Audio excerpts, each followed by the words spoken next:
n'y a jamais eu de chute à Shawinigan. À Shawinigan, les chutes de la rivière Saint-Maurice ont une hauteur de 42 mètres.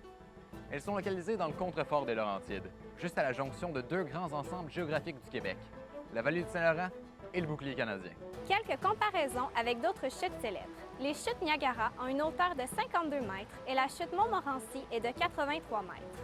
Mais d'où vient le nom de Shawinigan? Ce nom est d'abord associé aux chutes et non à la ville.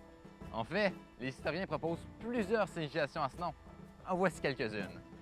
Portage ou hêtre, portage fait en faine, portage sur la crête, portage angulaire, portage en forme d'aiguille, portage du sud, portage anguleux, portage en pente. Aiguille, chat d'aiguille, chute de l'aiguille, travail à l'aiguille, crête, côte qui change de bord, sommet de la côte. La version qui revient le plus souvent et qui est adoptée par plusieurs chercheurs est celle de portage. Et ce n'est pas tout. Il existe près de 45 façons différentes d'écrire le mot Shawinigan. C'est Francis Hall, un lieutenant de l'armée britannique, qui a popularisé l'orthographe actuelle du mot Shawinigan.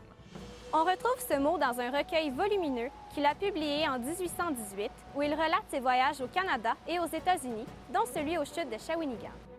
J'ai trouvé la 46e façon d'écrire Shawinigan. #Winigan.